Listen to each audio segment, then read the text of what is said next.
Have you ever seen a Rorschach test? It's crazy because everyone is given the same image, but we all see it differently. That's what a dream is like. Bono once said at the height of success that he had to go away so he could dream it all up again. The dream is so vicious, you get knocked into so much confusion, you gotta do that even without the success.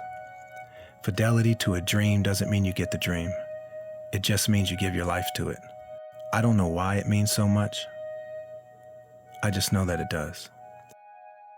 I mean, look, again, there's labor movements happening across the country, not just this year, but years preceding. I mean, the nurses strike, the teachers strike. There's all these issues where people are butting up against the economic system that wasn't made for the worker, right? We have moved into this valuation rather than product ecosystem where it's like, it's all about how much a stock price is or how much the valuation of a product is, rather than worrying about the actual product, the consumer, the human element, the laborer, the actual machine of making something. There's an economist back in the 80s who said the economy is people. It's people who make things, people who buy things. And when we start getting away from that, we lose not just the human element, but we lose the fabric of the economy. Like, it doesn't work if we don't make it about the people, both the consumer and the laborer. And so we're just in this moment, I think, across all industries where, yes, we have some very shiny members that you recognize from television and film, and that is to all of our advantage. And so for me, this is us advocating and using that spotlight, right? Art is meant to do good, to heal the human condition. The human condition right now is that the economy isn't working for the people. And so we're using the human condition and the human element to shine a light on this issue for every industry so we can empower everybody to get what they deserve. I've been in the business, man, 57 years. I like the game. You know, it's a tough game. Let's get it real. But I like it, you know, and we all want a fair shake. No big, cry about that, but that's just the truth. So we just keep moving. Keep believing. Stay strong. I do know that ever since I was 5, 6 years old, I wanted to be a professional actor. But somewhere along the line, I forgot about what my dreams were. As a kid, I wanted to be an actor, an artist. And I ended up being incarcerated. And I don't get into that too much in Hollywood because it's grotesque to me, and I don't want to use that to rise. But it was deep and it was tough.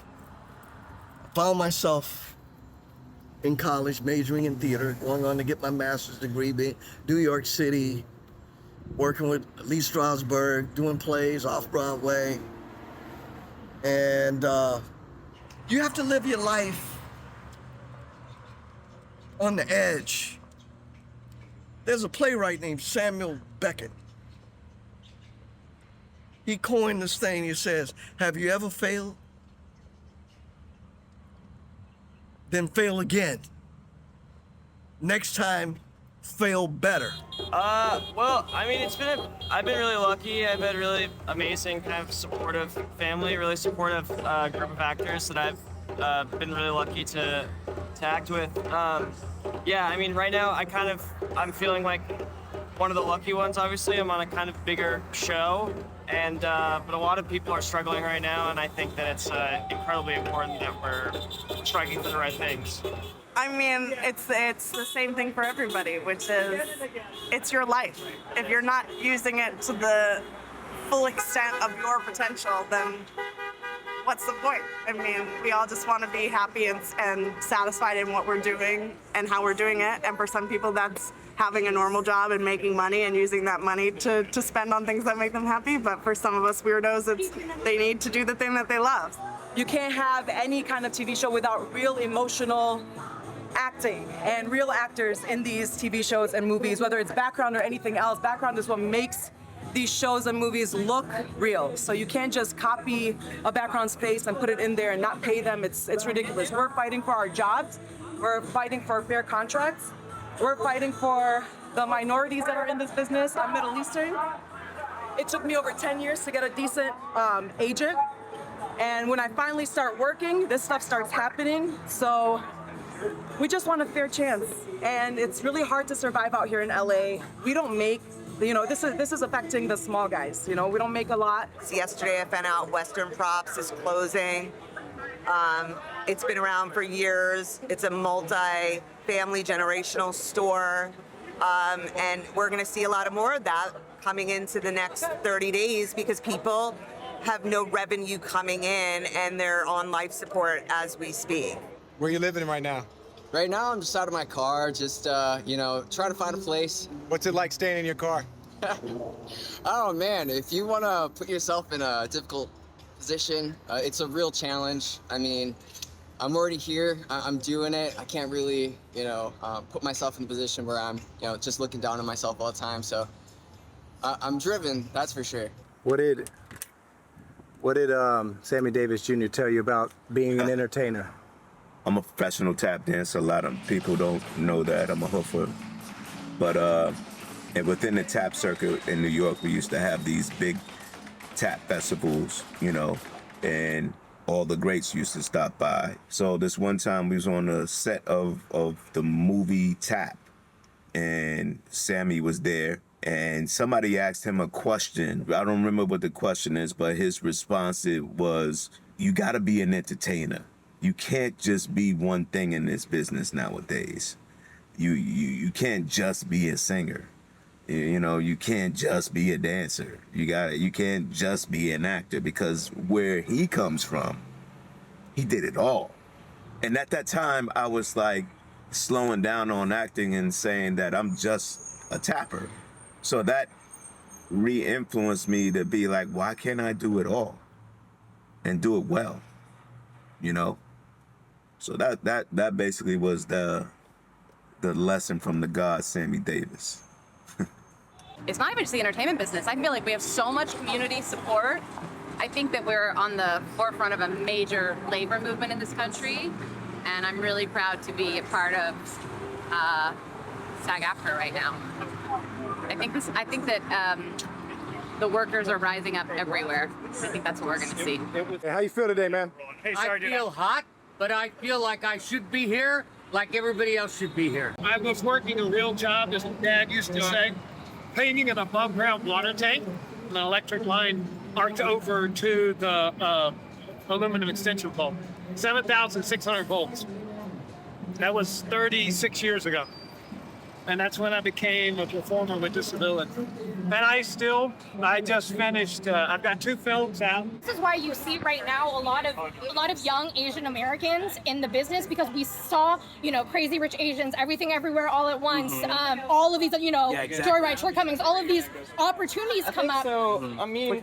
But almost all of us had a career before this. Now, when we come onto the line, people of color, people with queer people with disabilities, when our stories start to get monetized, all of a sudden there's no more money to share, and so that's why I'm on the line, right? It's like we have to get loud about what we deserve. The thing is that it's not just our industry. This is going to be a problem for all industries. And we have to stand up now and fight for our rights now, so that other industries can look at us and say, there's the precedent. We're not in a good place right now. Where greed is taking over. We got to fight it. So I started off doing stand-in for Emmanuel Lewis on Webster here at Paramount. Well, it became an idea, then it became a dream, then it became my lifestyle. And I was always raised not to quit. I have a daughter. I tell her, don't quit. If you whatever you want to do, make sure you have a passion for it. It's for the little girl inside of me that's still there. We're all just grown-up versions of our little selves. I know I'm not always gonna win, but I do like a challenge. I'm competitive against myself. And I'm also learning to love myself more. With that being said, I have no worries about making it in this town.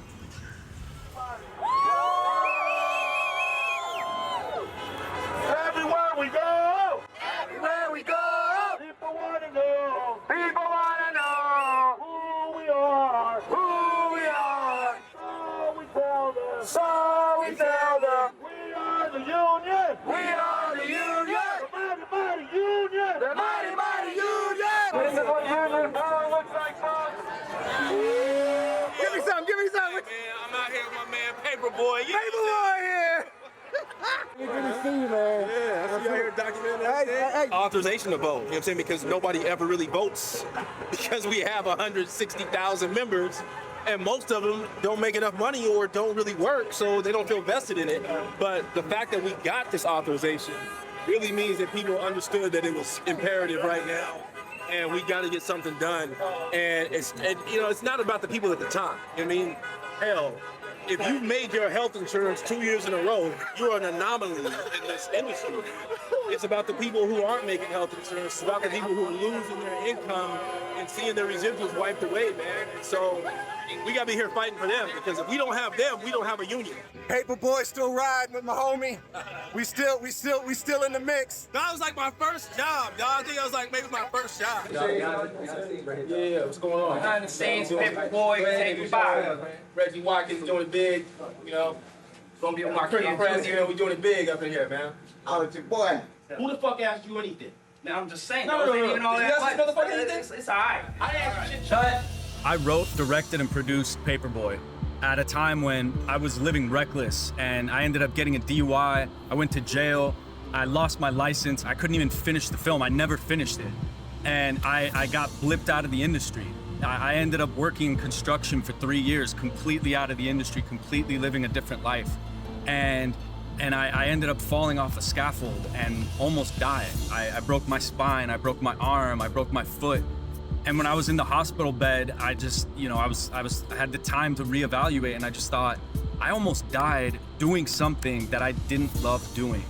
And I vowed to myself to never let that happen again.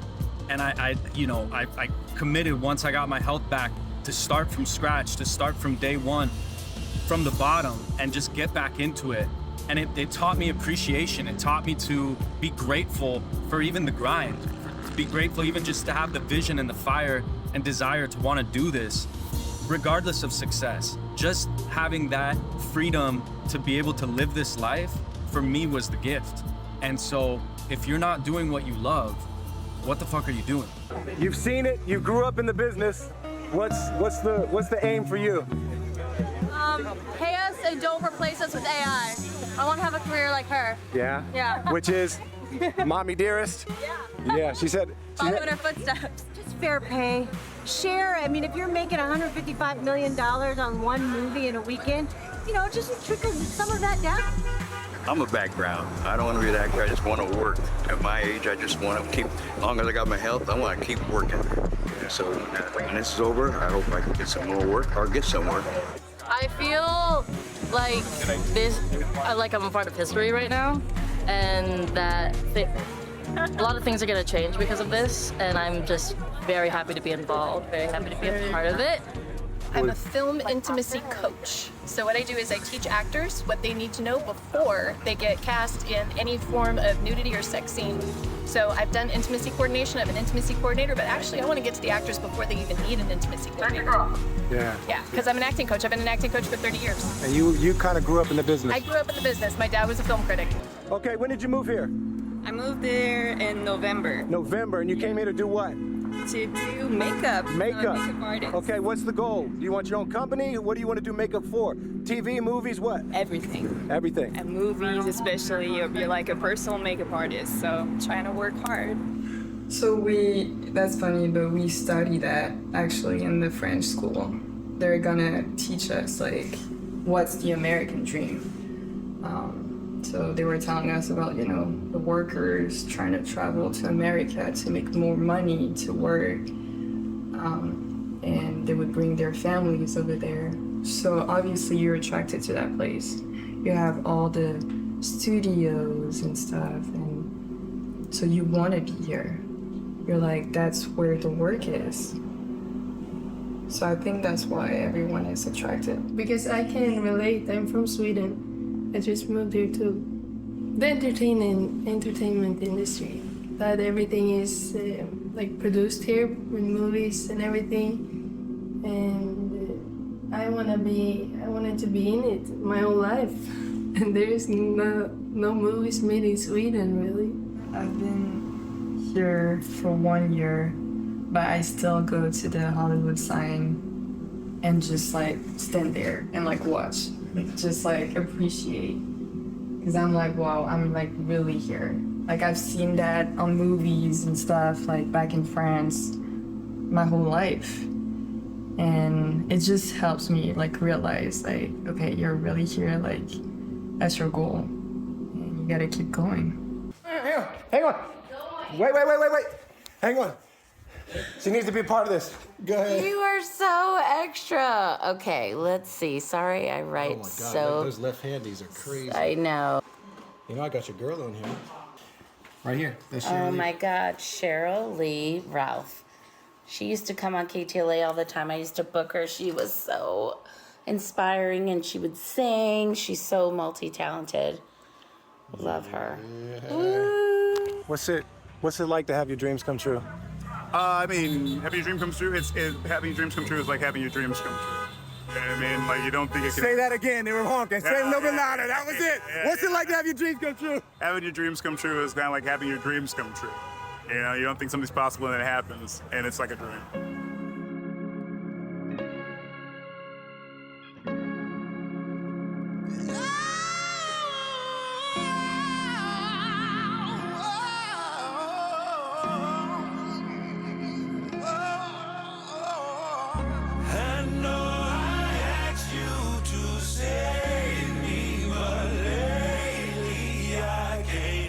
Take what you offered, 'cause maybe I won't stand a chance.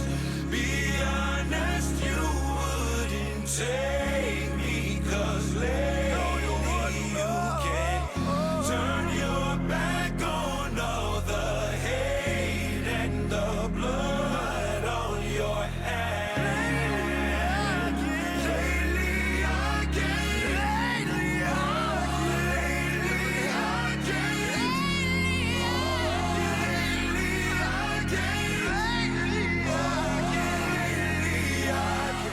Entertainment business, you gotta put smiles on people's faces, distract them from what they don't want to think about, and give them something fun to look forward to. I do voiceover. My mom here is my biggest supporter. I literally wouldn't be here without her. Mi mamá. Shout out to all my family in Peru. My G, what's your dream role? My dream role? Dream role. That's hard to say, man. Yeah? That's hard to say. Yeah, that's a good question. Little Richard. Ooh. Yo.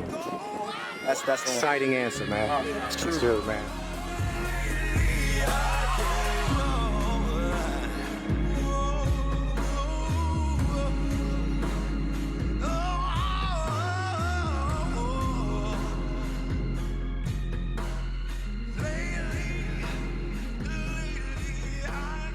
Can you give an inkling to what it was like growing up around the business?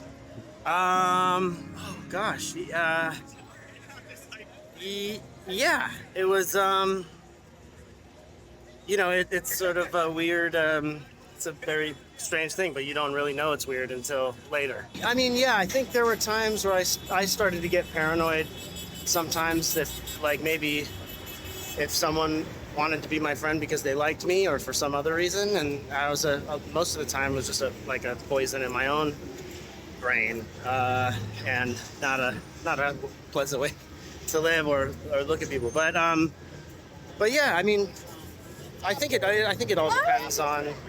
I had two of the greatest parents in the world, so that helps. We're competing for something that's very important. We're competing to have fair residuals. When New Media came along after the 2008 strike, New Media was new. Nobody knew about it, and they have basically taken advantage of the fact that New Media was new to pay us 1/10 of the residuals that we were paid basically with network television being ABC, CBS, NBC, and Fox. So now we find ourselves, you know, I just received a check for literally nothing for a job I did last year on a streamer, and that's not right. Our faces, our talent, the writer's talent is why this is being done, is why this material is being done, and we need to be paid fairly for it. And also the thing that the powers that be don't know about actors is that we are extremely resilient. And the mindset sometimes, you know, I've gotten to the point where I can actually choose certain projects over other projects.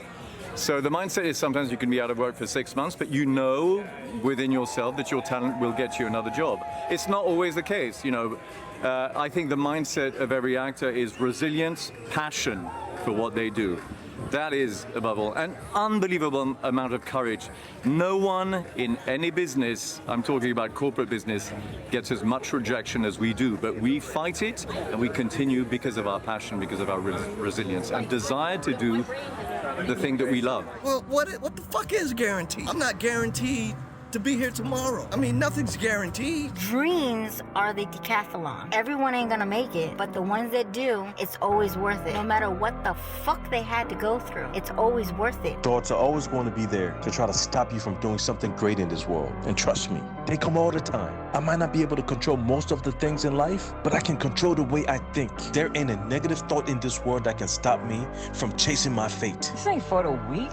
If people don't make it here, I'm not afraid to say you have to give your life to it. Because you do. You have to give your life to it. But it's not just this industry. It's the requirement for all dreams. Whatever that dream is, you have to pursue it viciously. If you're in pursuit for greatness, to be great, to be free of mediocrity, you're gonna have to be ferocious about what you want. You have to give your life to mind-bending and continuously breaking yourself down so you can keep evolving and evolving exponentially. Your mental trajectories have to go beyond.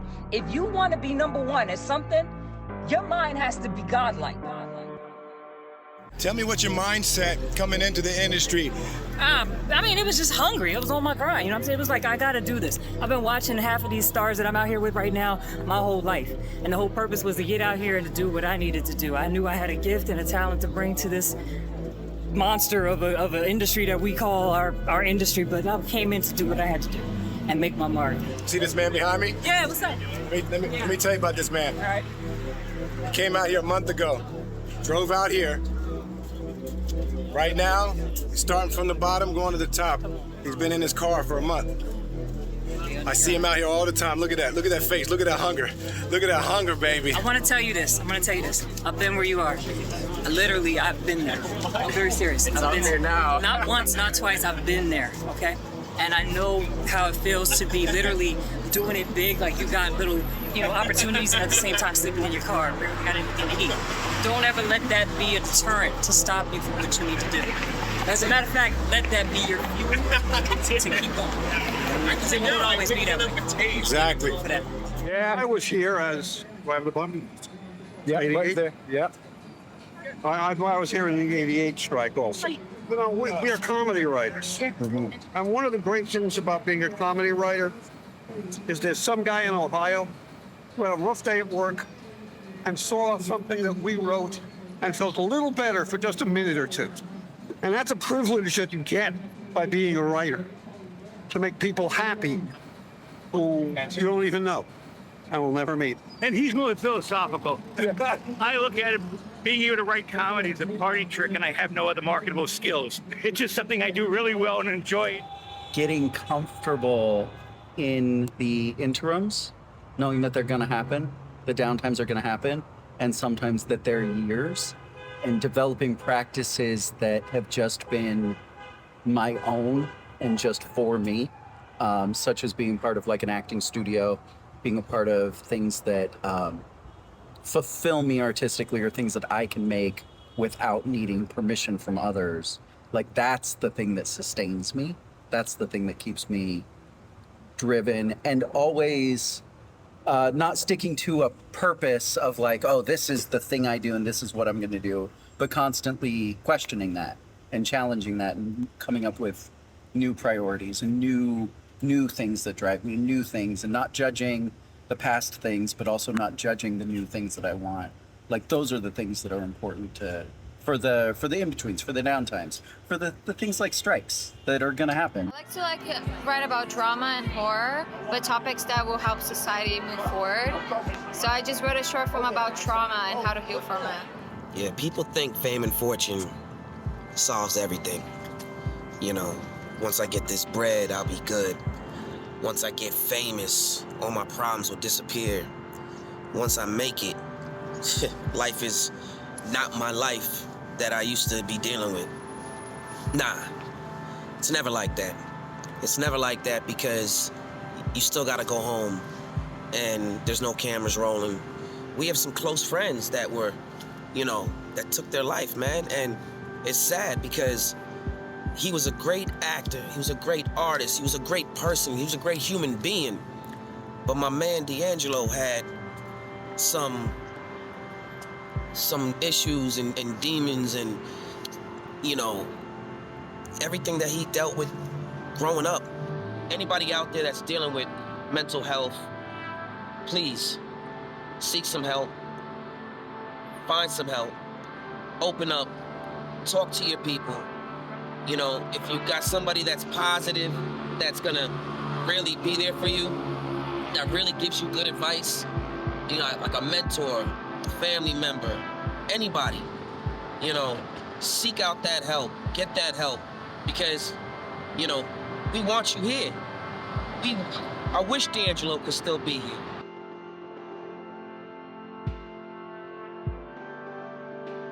Hollywood filmmaker! Ah! I'm the king of the world! Yeah! The tortured artist. It's a real thing. But it's not just the artist that's tortured. We're all tortured in our own way. It's part of being human.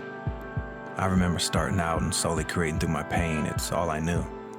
But I also remember seeing the light and loving the day that I no longer felt the need to suffer for my art, but instead live so free with my ideas that I could create beautiful things, not just with my pain, but with also my most joyous things. All I know for sure is that it all begins with, we're not here, and then we are, and then we're not again. The greatest thing about that in-between is people.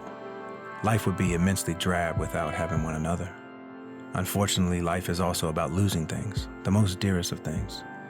I'd say memory's got to be the most precious gift we have, because when it comes to those we lost, how much worse would it be if we didn't have a memory to remember them?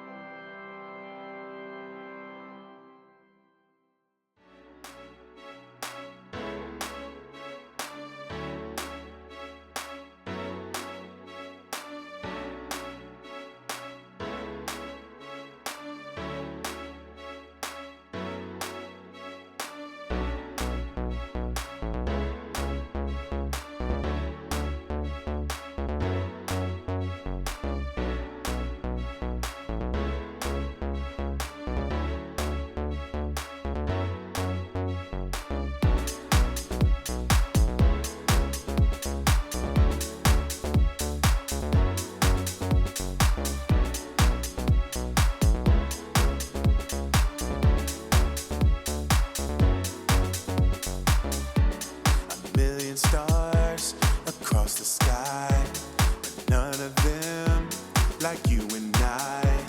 We always dream the same things. I stayed the course, then something changed.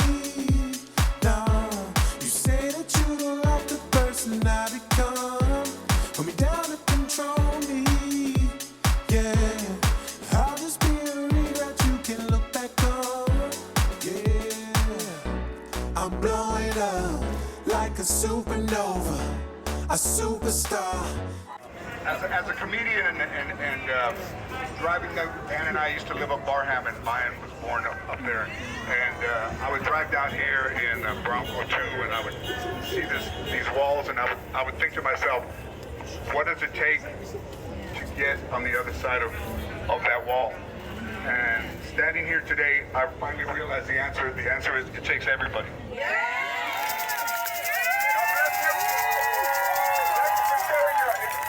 Thank you for sharing your joy and your pain with all of us. I love you all. Gracias.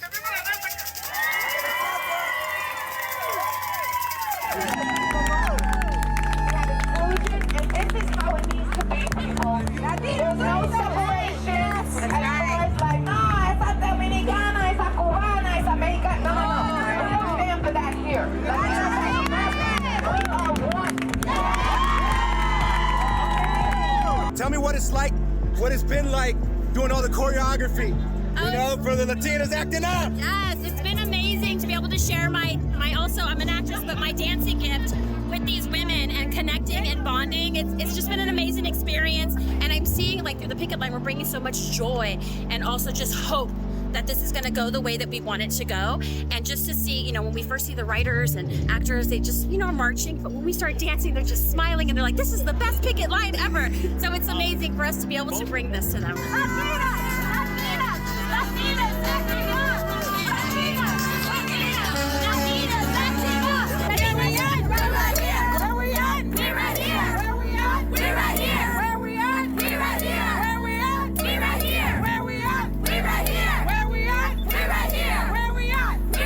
You can't get rid of a dreamer because we're stuck in a dream.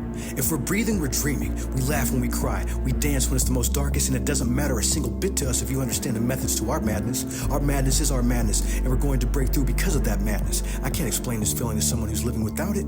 You either have it or you don't. You either will it or it won't happen. We're sowing and reaping. We're believing when we're not supposed to be believing. You can't kill a dream because you can't kill us all. These dreams of making something of ourselves have been given to thousands of us. And yes, some will die off, but coming right behind those lost thoughts are millions of more dreamers coming for their dreams, because dreams are personal, and this is personal. Pushing mountains up mountains isn't anything new. If this shit was easy, we wouldn't even be doing it. Dreamers make it a point to only attempt the things in life that are impossible. We leave the rest to everyone else. It was popping. We had the Latinas, yes, trying to keep everybody out of the street. They're so great.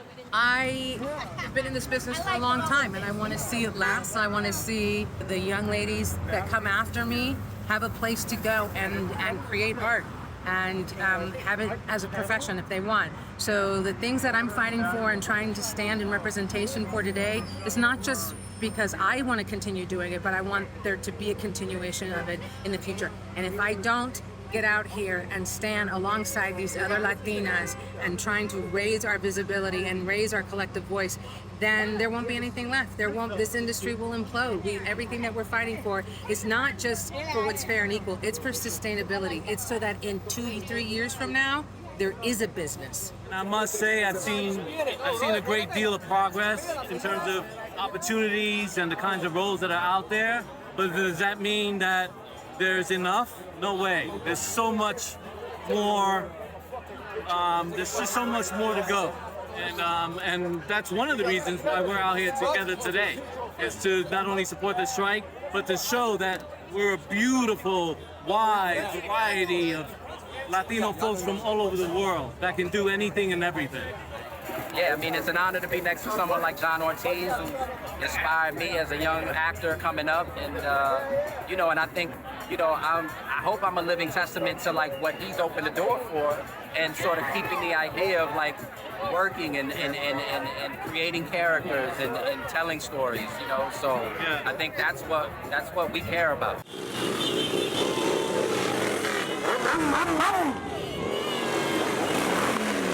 There was a few years ago where I was hit by a car, and the baggage of that experience never went away. So, and that, being a captain, having to protect everybody that came to the line and ensure their safety and make sure the cars didn't hit anybody as they were pulling in or exiting. I would have to say just about every other day I would relive that experience of being hit by a car. So the day of the accident, I was on my way to give a radio interview to a filmmaker, Bo Campbell. His film was going to be screening at the film competition I was producing. The haunted house director, she offered me to cancel the film competition that was supposed to be a week later. And I said, no, I want to keep doing this. I'm going to keep doing this. And so I went ahead and kept producing the film competition that week. And I had gotten so far in producing this competition, I could not just stop. I could not walk away from it. And so I pursued, and just like everything in life, I never give up. Because when you give up, that's when you fail. And I've gone through so many trials where I should have given up and I never did. And when I come through the end, it's always shown to be good. That it was worth it. So, it was worth it.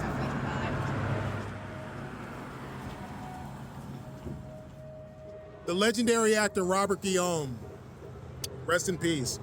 Vincent, Pearlie, Lean On Me, tons of theater, amazing singer, the first Black Phantom of the Opera, told me one day that I have a great smile, and he said, don't ever let Hollywood take that away from you. And in moments like this, it's so essential to keep those type of things in mind because there's so many reasons why the smile can be taken away. And the smile needs to always be there because that's what keeps the momentum going, that's what keeps the faith, that is what keeps us from caving when they want us to cave, and honestly, it's what keeps me moving in this town and makes me successful and keeps me successful. So there you go, man, there you go. Gotta keep your smile, keep your smile. So many people have an idea of what it's like being in like the military and what a military person's actually like, but there's lots of depth to these kinds of people. Lots of situations that are very unique. I think Tyler Gray from SEAL Team really put it best once. We was talking about in these military movies and shows, you know, it's not about getting the military to like it, it's getting them to hate it less. Because there's always the nuances and the things like that and the stereotypes. Because you're still making a film, right? Right, you are still making a film. You know, factual is good, but interesting is better. What's the difference? Where's your mindset when you go from stuntman to actor? Is there a switch for you? You know, actually not too much of a switch. Just like when I get ready to do a stunt, I sort of lock in, relax, and just know what I need to get done. I know what the end goal is. And then when I translate it to acting, it's kind of the same way. It's like my character has an end goal, they have something they have to say, and beats that they want to hit. So yeah, for me personally, it's kind of one and the same. It feels great to be out here on the line. I've been watching on the sidelines from New England for quite a while. Now I'm finally out here and I can join, and just the camaraderie and the solidarity from everybody is incredible. So I'm fighting for that. I'm fighting for our union. I'm fighting for my daughter when she grows up and she's able to be in the union and be able to protect her, protect everybody. That's what we're fighting for. That's why we're out here. Yes, AI could never replicate true love, true friendship, true relationships, true connection. Never. And true emotion. I mean, there's so many stories to be told, and it comes from a place of somebody feeling something deep within them and going, I need to tell this, and then actors coming in, producers coming in, camera crew coming in, everyone, and seeing the vision and actually like doing something with it. AI can't do that. It takes a village. It takes a village of real human people. Actually, I've been inspired by Mindy Kaling, who said I'm not going to wait for a job or someone to give me a job, so I decided to write my own sitcom for mature women on the pitfalls of dating life. And so I wanted to see more people that look like me on the screen, and so I started to write. I'm not a writer, I'm not a filmmaker. I am self-taught, and I think that's what you need to do if you really want to do something and it's really in you. You need to persevere even if people say no. Yeah, we have to just keep rolling. We have to keep the cameras rolling. You know, we can't wait around for these people. We got to make our own films. If they're not going to stop paying fair wages, better make our own films and cut them out. It's not only about actors and entertainers. It's about what's going on in the country and the disenfranchisement of everybody. We're all losing. This, for me, is life and death.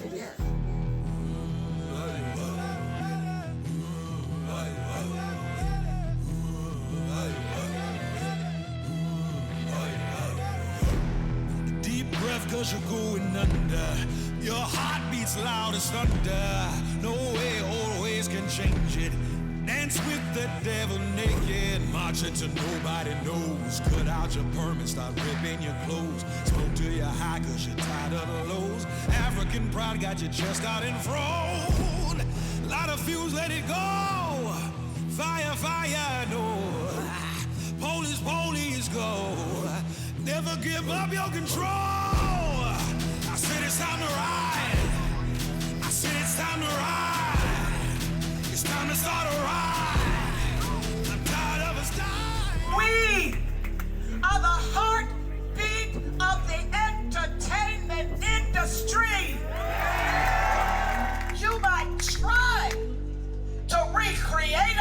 But ain't nothing gonna be as fabulous as the human beings that we are.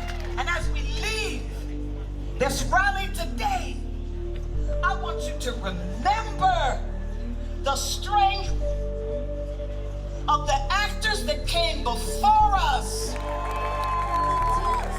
Made a great deal with, UPS. Then the ground union workers in Australia just won against Qantas. This is the hour of truth for everybody, but especially for them, because they have to have the courage and the conviction to walk into their boardrooms and say, you know what, we're doing this all wrong and this is unsustainable.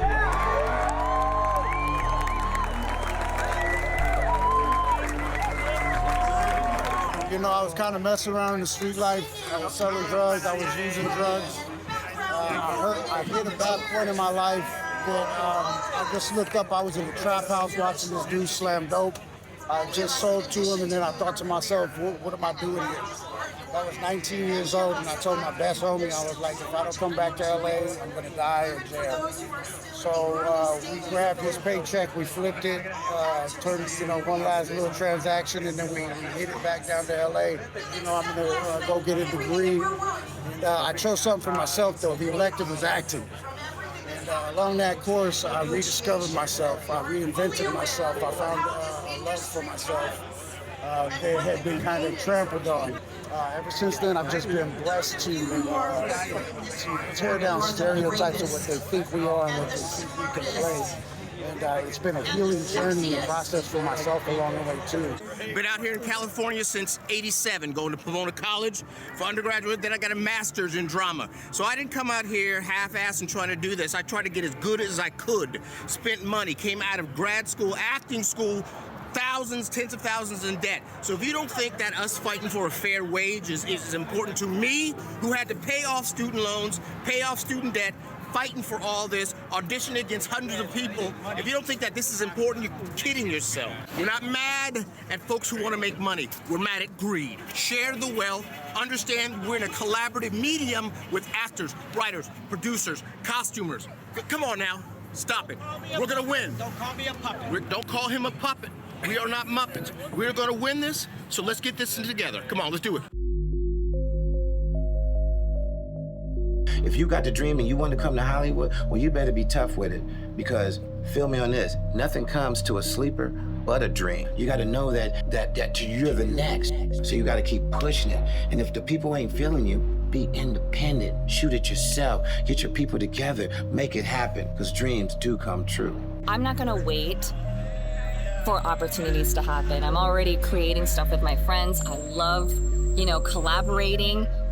Dream work makes the team work, and I think that this is the kind of shit that we have to be doing because it's too big. The pressure to make it is real. It's a real thing. It can feel like your world is caving in when it's consuming you and confusing you on who you thought you were. But a dream could also be as simple as it's all psychosomatic. So what's the point of playing this thing safe when no one is guaranteed a safe, slow, or gentle death? Like, what's the point of being so compliant that you suppress your inner God?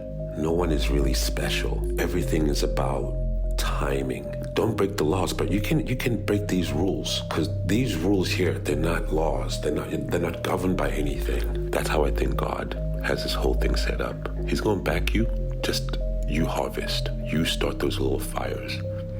And before you know it, you have a masterpiece. When I say pay me, you say now. Pay me. Now. Pay me. Now. We want fair contract. We want now. And if we don't get it, shut it down. If we don't get it, shut it down. We don't get it, shut it down. We need y'all to show up, show out, come out strong, tell a friend, bring your parents, bring someone you don't like, just bring people out to the picket line. And we're not going to stop until we get a fucking fair deal. Fuck yeah! A lot of what we feel like we need from them is respect, and I think we kind of have to give that up. We're not working across the table for respect. We're working across the table for wages. We're working across the table for our families. We're working across the table so that we can have careers as artists in this life. They want to be on a set reading scripts written by WGA members. Directed by DGA members. Being brought to life by IATSE. And our fellow union members. We are fighting for fair wages. We are fighting to show that artistry is not AI. We are fighting to show that unity comes from us and not from 4 people who sit at a desk. All of you. One day longer. One day stronger. One day longer. One day stronger. One day longer. One day stronger. As soon as this strike ends, as soon as we get a fair deal, we put everything behind us and we start fresh. And we commit to going back to making art. You are our employer, we are your employees, and we will honor our contract and we will honor our responsibilities and we will be 100% there and we will bring our best attitude, our best ideas, our best, the best part of ourselves that make us actors, right? We're past talking. We have demands. And if they're not met, the world will get a real taste of what Hollywood drama really looks like. So I made a spreadsheet of my life. So represented in red, those are the years that I've already lived. I need to update the current year because I did this, last year.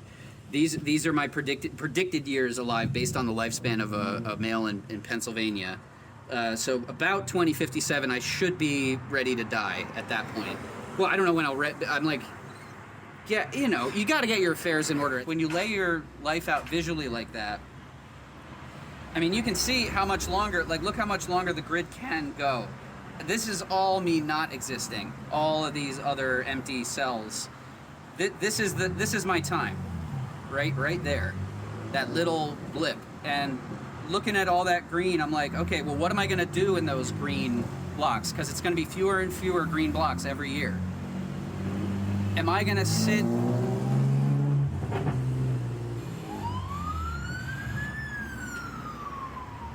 in my cubicle just wearing dress shirts and eating donuts for the rest of my life? I mean, that's not bad. I have to be grateful that it was a steady job and everything. Don't get me wrong. It's not like I wasn't appreciative of it, but it was every day removing my soul from my body. It just wasn't for me. It just wasn't the right fit. So my mom loved Barbie. Like, she was obsessed. She had like the big red carrying case with all the clothes. And when I was a kid, I found it in our closet downstairs and I like opened it up. And I was like, Mom, is this like the original Barbie? She's like, yeah, don't touch that shit.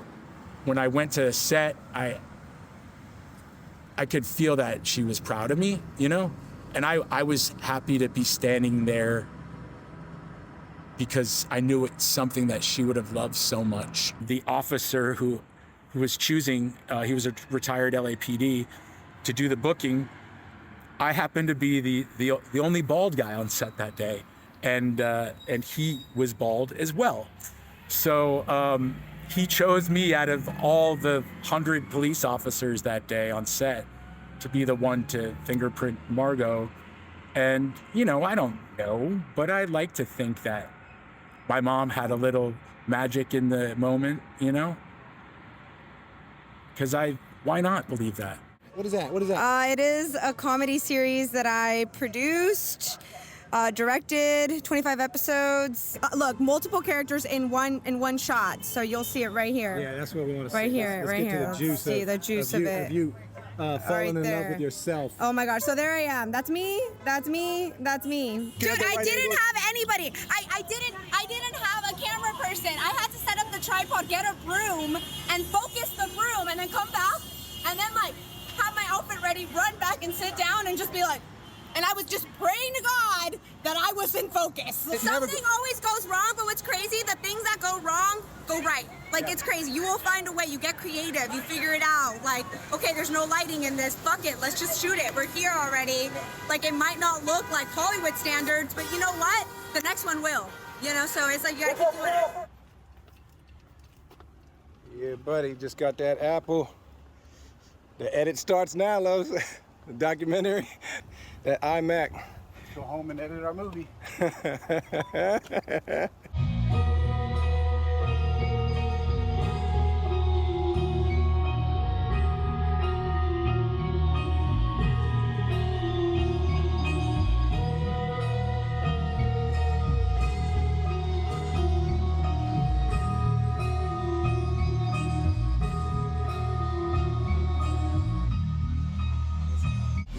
We're here scoring for the doc, baby. We got B-Soul, and we back home in VA, baby. VA's finest.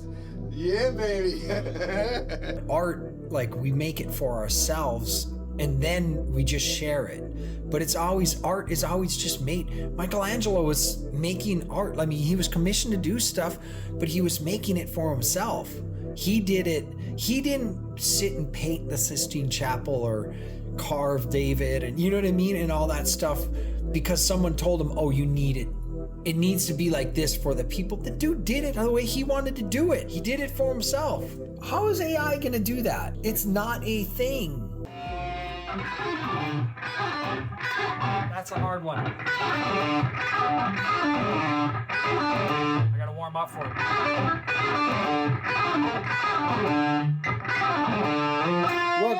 Welcome to the Making of Wheels Off.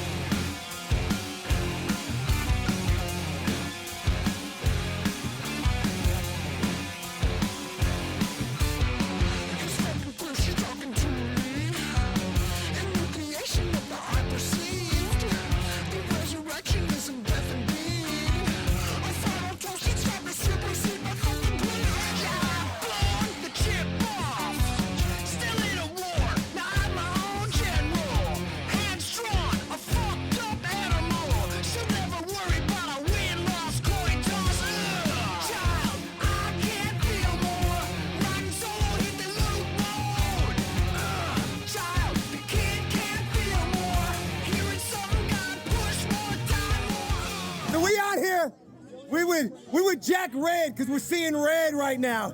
We're seeing red. Jack Red. Jack Red. Yeah. Oh, you got the red chain. Oh shit. Fucking got the new alias. We Jack Red out here. We want the money. Jack Red wants the green. We here, baby.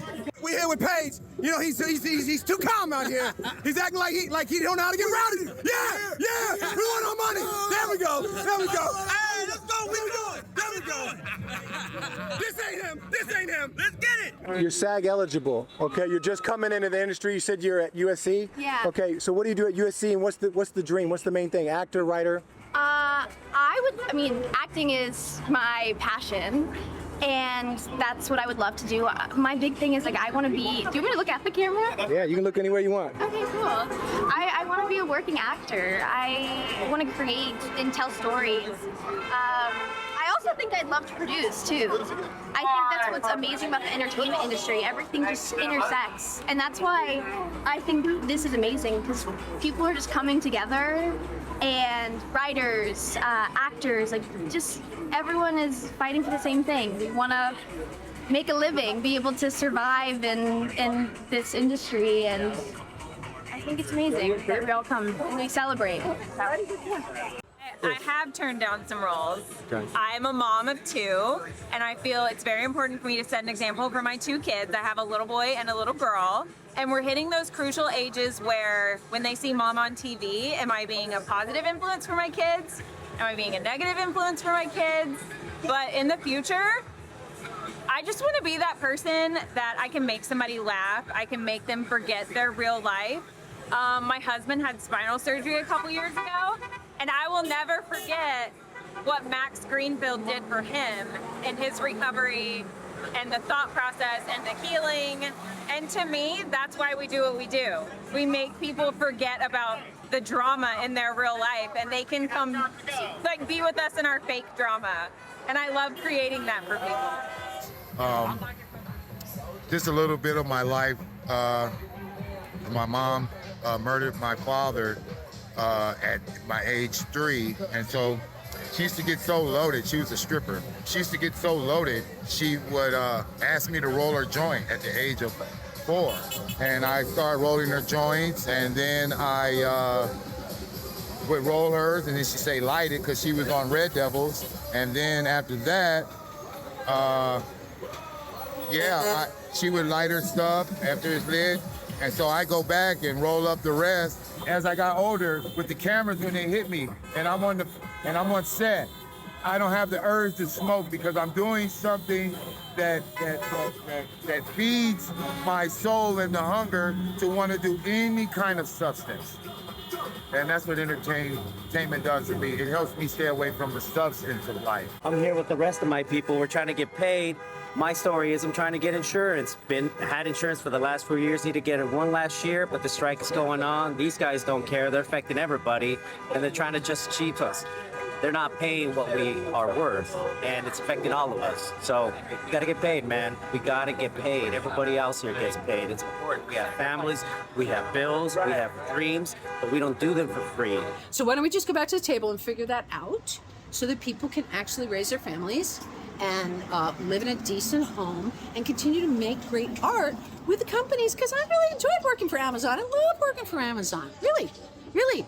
I just lost my insurance 2 years after I worked because, residuals and all. And here's what I'll say about that. Right now is a great time to be a female artist. You want to support them. I go back to when I started as an actress, and there was this you had to fit exactly into this one little slot, and I didn't fit into the slots. Right now, I think it's a great time. They're finally figuring it out. Finally, oh my gosh, there are female directors. Wow, we didn't know. We couldn't find any, and then the Me Too movement happened, and suddenly, crazy, they're crawling out of the woodwork. Where were they all this time? They were actually there, waiting for an opportunity. I used to be pretty timid about just like my role in the world because I didn't see a lot of people mostly on screen, like you watch TV and movies and you never see anyone like yourself, and I think it can get to you in this way of do I exist in this world? It's just this constant, it can be exhausting, but I think if you know that there are people out there who are gonna they need you to go first before they do it themselves. And I think that responsibility is the thing that keeps me going. We all come from different backgrounds, different religion, different ideologies, and yet we still come together at this very moment. Every time when we strike together, there's solidarity because we're all fighting for the same thing, which is to be human. So if they give in to AI and give up 85% of Screen Actors Guild members are background. A lot of A-list actors started out as background. It's going to cut out all those people paying dues, number one. Number two, I'm also into transportation, local 399 driver. We have to hire a separate trailer for hair and makeup for background. The caterers will no longer be able to serve those people. It's a trickle-down effect. Also, the one thing that AI can't add to a project is art. Can't take that away from us.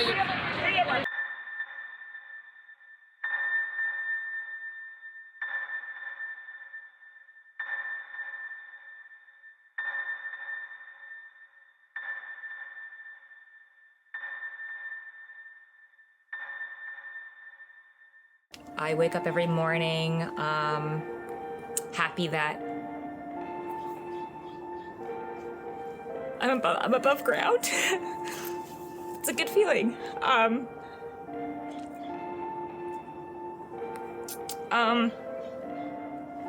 I get that gratitude because I am an empath. I've seen I've experienced a lot in my life, and you know, to know that there's always something worse out there, so that's where I draw my positivity from. It keeps me humble, it keeps me grounded, knowing, like, because it sucks. There's so much worse out there.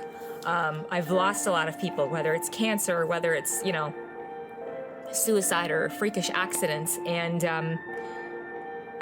you know, sometimes you struggle with survivor's guilt, but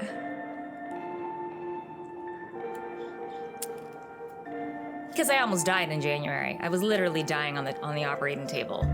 So having that new lease on life gave me this, call it what you want. Is it a spiritual awakening? I don't know what it is. You have to, what do you want? That's how you get it. You live, eat, and breathe it. I had vision boards. I told myself every day I was going to heal myself. I truly believe that the mind is a very powerful thing. I don't want people to lose hope out there because it's very easy to do that. Look, you know, I did it, and I've survived cancer 3 times, so it's something that can be done. And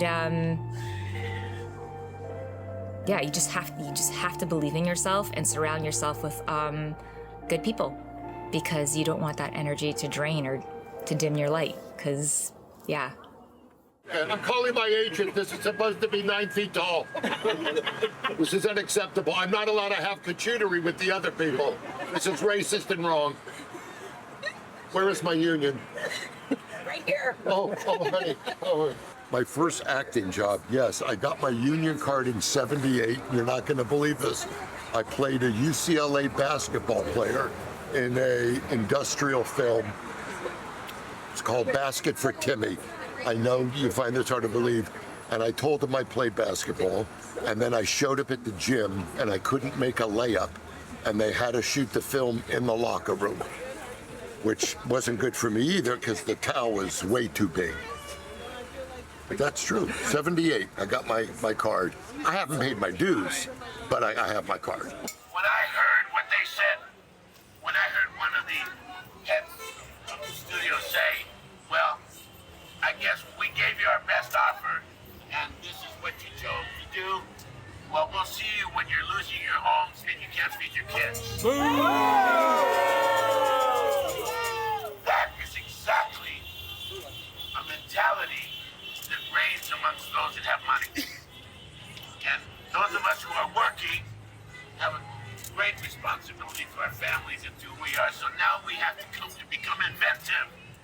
We have to learn how to live while we're doing this. So please start to think about the long run. Do not think this is going to be done by the end of this month. We're one race, everybody. That's right. We're the human race. We come in all colors, shapes, and creeds, all kinds of religions, all kinds of beliefs. We are one race. So please understand strength is in unity. We will make it through this. Believe me, we're into the fight. We're going to stay here until we win.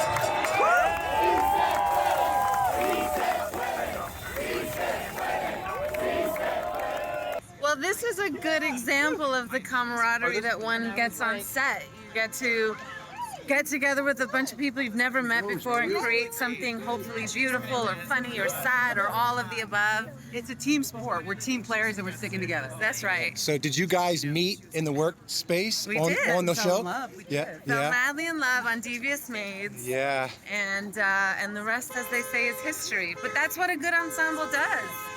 It transcends just even your shows. You carry it over into your life and just get rocked on with the new family. Careful.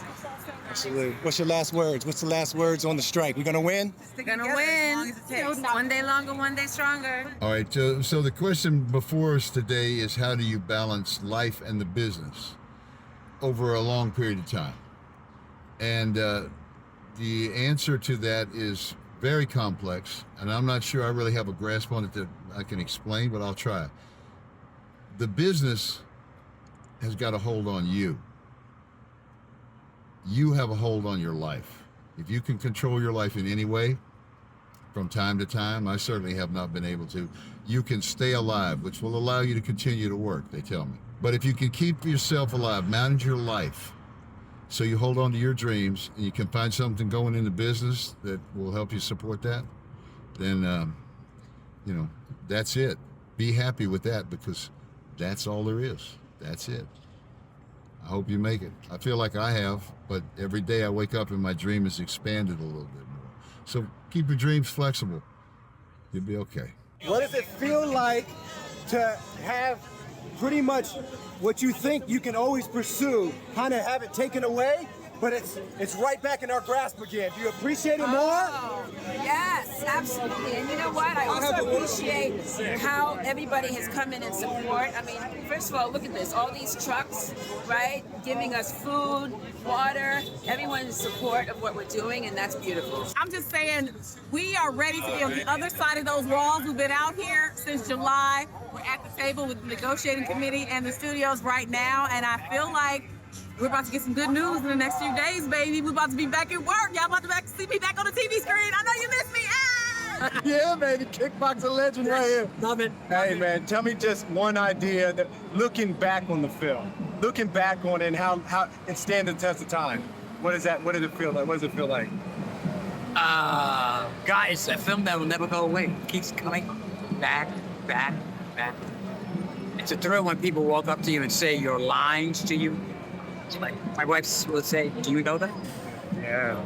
But obviously, they know the film. Yeah. Whatever is Allah, God, Buddha, whatever is your faith, just believe in that, because the one thing that separates man from God is the value. God never loses value. God always keeps his value. So we as human beings, we lose sight of our value. Sometimes we don't believe in ourselves and believe in our value and our worth. And that's what we got to believe in and just keep pushing through, because everything is here for our success. The universe wants us to succeed. So with that being said, don't let no man tell you, you can't do nothing, you can't do this, you can't do that. You just got to believe in yourself and just push through. And whatever faith you got in this world, just hold on to it. Stay prayed up. Somewhere we're all connected in this crazy fucking thing called Hollywood. And supporting each other in that is really cool. And I also feel that way about our SAG staff, because like, they're not actors. They're not, half of them have there are a few of them have been like, yeah, I've never been to set. I don't know what set's like. I have no fucking clue what you do. I'm not an artist. I'm in law. I fell into entertainment law. I never thought I'd be working for SAG-AFTRA. And yet they're on a picket line fighting for artists, and that's fucking cool. What do you really love the most about entertaining and doing what you do for a living? To walk in the shoes of another person and understand how they think and feel makes me grow, and hopefully when I express that to an audience, it'll make them grow too. Seeing Frances out here every day on the line, it's like seeing a family member walk up. She's just encouraging you every day not to quit. Every day she comes out and gives me a hug. You know, people talk about the it factor. She has it. She's united all of us out here. She drives up in her car, honking her horn, holding up her AI is not art sign, and I'm playing music. I just see her smiling, and it fuels me.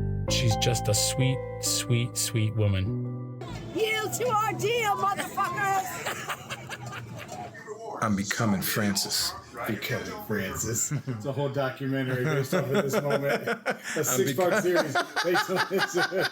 A 6-part series of me transforming to Francis Fisher. I'm gonna be Francis Fisher for Halloween. Click on these haters till the day I die. They won't stop me, no. They won't make me cry. I'm gonna dig on these haters, yeah, till the day I die. No, they won't stop me, no. They won't make me cry. They won't make me cry.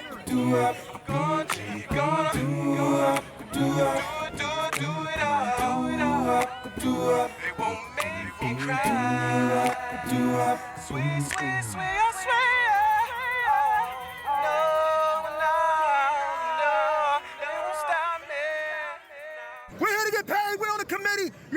playing around. We want that money. We want that money. I really have to wear this mask? Yes, we're doing the Frances Fisher bit. Wait, but she is Frances Fisher. Do the bit.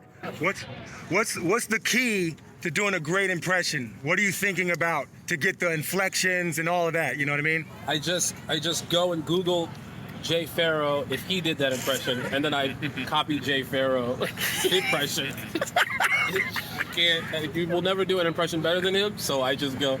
I'm gonna see what Jay is. So you're not doing Denzel. You're doing Jay. Doing Denzel. Everybody. The image. I love the image. I love all of the, especially the old photojournalists, whether they be Eisenstadt or Joe, what's his name, who did the Iwo Jima, Joe Rosenthal, I think it's Joe Rosenthal. Anybody that's a photojournalist, all the great single images. I love video too, I love what you do. And I've shot a lot of video, but I decided to go back to the still image because it captures the exact moment that something is going on. I wish I took better pictures. I take pretty good pictures, but I'm working on it.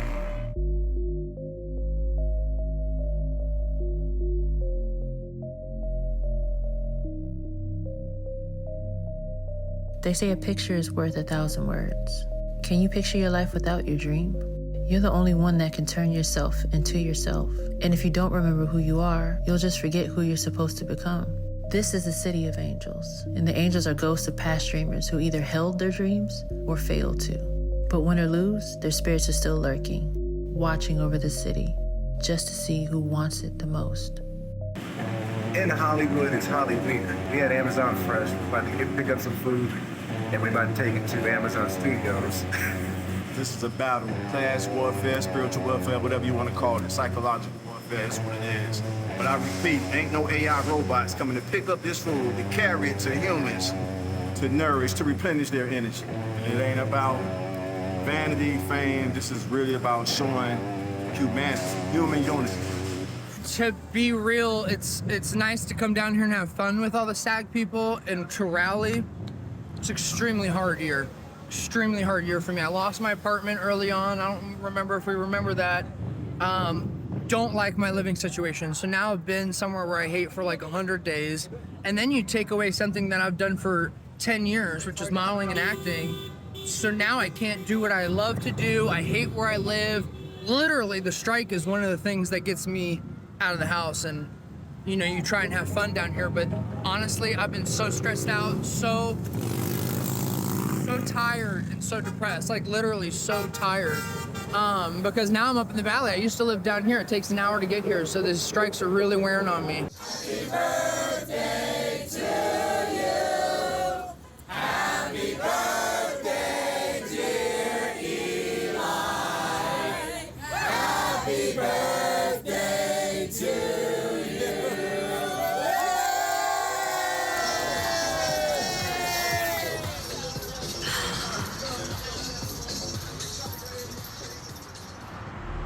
Well,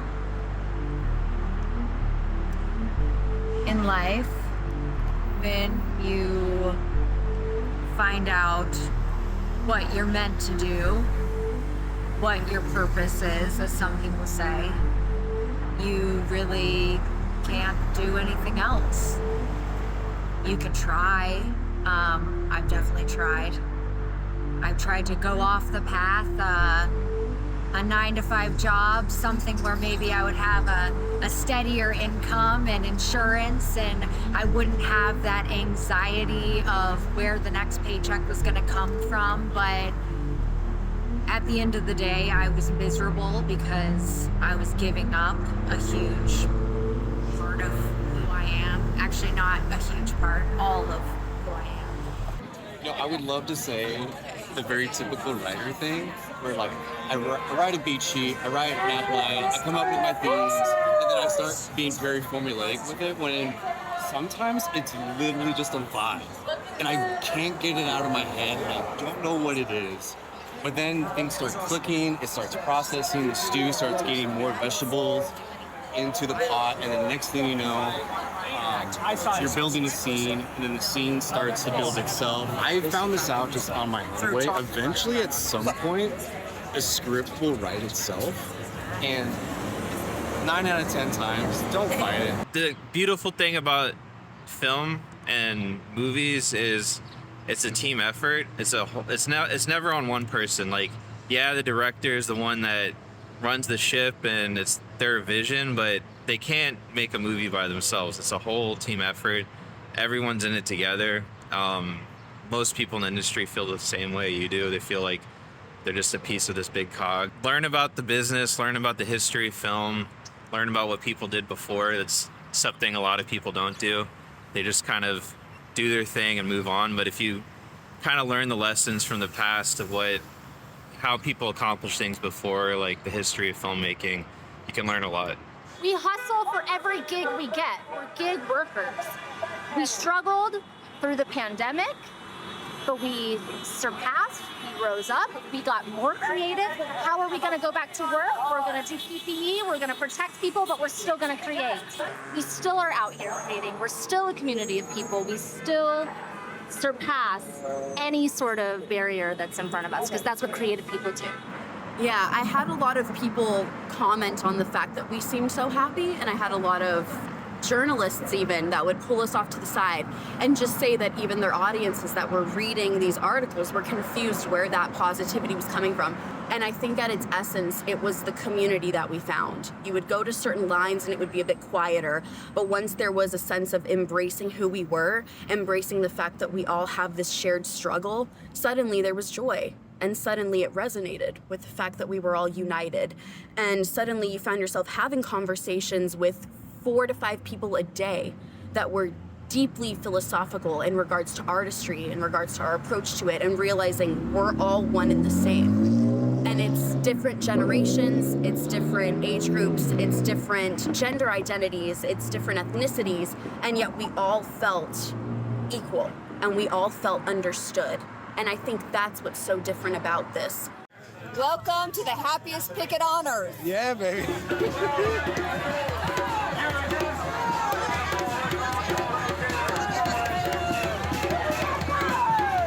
Tom is here. I'm in the house. Let's get this deal done. We out here. We feel rejuvenated. We're invigorated. We're ready to fight day and night. Yeah. We get our fair contract. We're not playing today. We are out. Hey, what's brother? What's up? Show me the muscle, baby. Show me out here in strength, baby. Yeah, baby. We're not playing today. There is saying in my language, やりたいと思うことがあったらやる. Which means if there's something that you want to do it. See, I came from Japan because I wanted to do what I wanted to do, which was taking photos. And I actually figured out many ways to get me here because I had the passion that I really want to be here. But nothing will stop you if you really want to do it.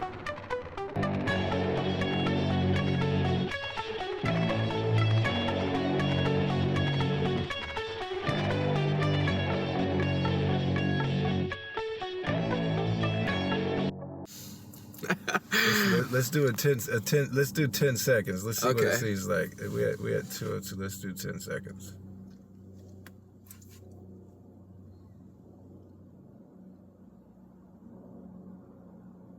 That's a hard 10 seconds. That's a hard 10 seconds. Yeah. I'll let it sink in. I'll let it sink in a little bit. Okay, so what are you sinking in? What are you thinking about in here? You know, a man alone with his thoughts. What is it? Where you at? Because 10 seconds of silence is like can crush people. Right. What does 10 hours a night do? Where you at mentally? You know, it's crazy because I feel like the building blocks that I needed to build up to that has helped me a lot because I'm also a writer. So what I do is I write down my feelings, but I use it like expression through expressions of like my writings. So my writings are real deep. You know, I've tried to write comedies in the past and they all turn out to be, you know, very deep and dramatic. So I think that helps me the most. Like as far as that dead silence goes, that brews creativity for me. It's never really silent in my head. It's always like what's that next goal that I have? I know you came up to me before and you're like, Raleigh, so what's the plan? What's your goals? I make sure that when I'm in like a difficult situation like this, that I have like real small goals, like real small daily goals. That way, like I can stay on track, but I'm also, not killing myself as far as the drive goes. Let me cut you off. Let's do 10 seconds of silence to see what it feels like. Another 10 and counting. Here we go.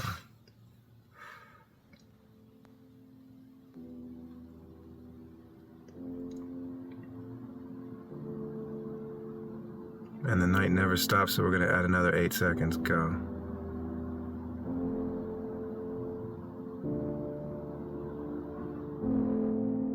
The reason I like Star Wars so much is just that it's the hope. They don't give up when the Empire is, facing them, and they don't give up. They keep the hope and they keep fighting. So in life, we face these challenges, and they may not be the Empire, but they might feel that way. And it's nice to just keep fighting and keep going and applying that to real life. I feel like I'm looking at over 30 cabinets right now. Yeah. I mean, just look around. Look at this diversity. Look at all this. I mean, we probably would have never known each other or been friends with each other before this fight. Our family, so let's give it up for our family. Yeah. The dream is that we stay somewhat like this as we move forward. It won't ever be like this again. I mean, this is unprecedented, but this has changed. This has changed us all, and I think that we're going to be different even on set when we all work together now, because we have bonded in an intimate, human way that we never had a chance to do before. Artists love other artists. Doesn't matter what your art is. We love other artists. And everybody wants to see each other succeed. That's a wonderful thing. Even the food truck. They want us to succeed. The guy at the food truck is like, what do? Are you a stunt person? Are you an actor? Everybody's curious and interested. That's the human element too. Everybody wants to know, what's your role in this? What has been so special about being out here on the lines is connecting with so many different types of artists and dreamers and people who are really living the pursuit of a dream, the pursuit of expression, the pursuit of making other people connect to us, and just storytelling, something that has existed since the beginning of humans on this earth. It's this magical few hours in the morning that we get to share a dream. It's a collective dream, and there's nothing like it. Actually some people believed that the Native Americans, when they would dance for the rain, they made it happen. Like, they would dance and then it would rain. Oh my God, miracle. But instead, it was that they danced until it rained. And if you think about it, isn't that just as powerful? And that is very much what artistry is. And so the question is, did you do it and then all of a sudden, bam, like a miracle, it happened? Or did you just keep putting that work out, putting that art out, putting that energy, that love, that vibe out into the world until it lands and until it rains for you? Keep going.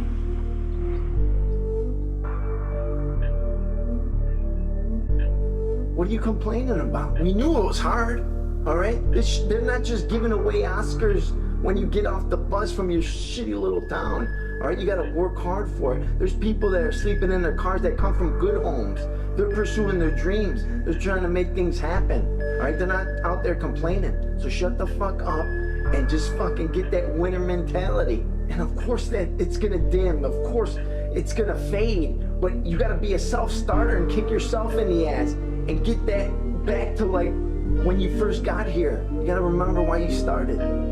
We're at, what are we at, this is day 118. 118. Where are you about to go? I'm heading to the Gill. to meet with the NEDCOM.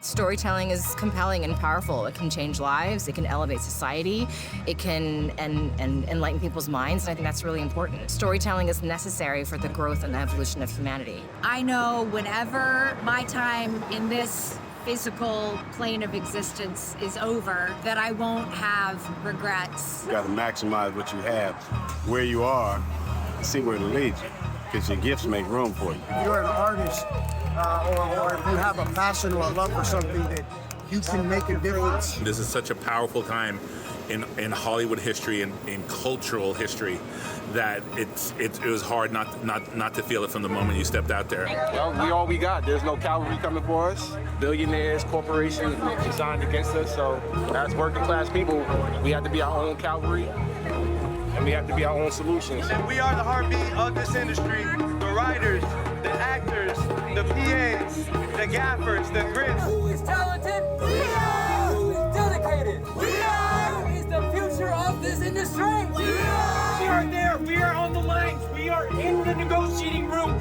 fighting for you, for us, for the future. Because it's so important. This is our moment. Right now. I just love the fight because this is probably the most meaningful time for all of us here. We're going to change the world. We're gonna win this thing. SAG-AFTRA strong, people. We are the union.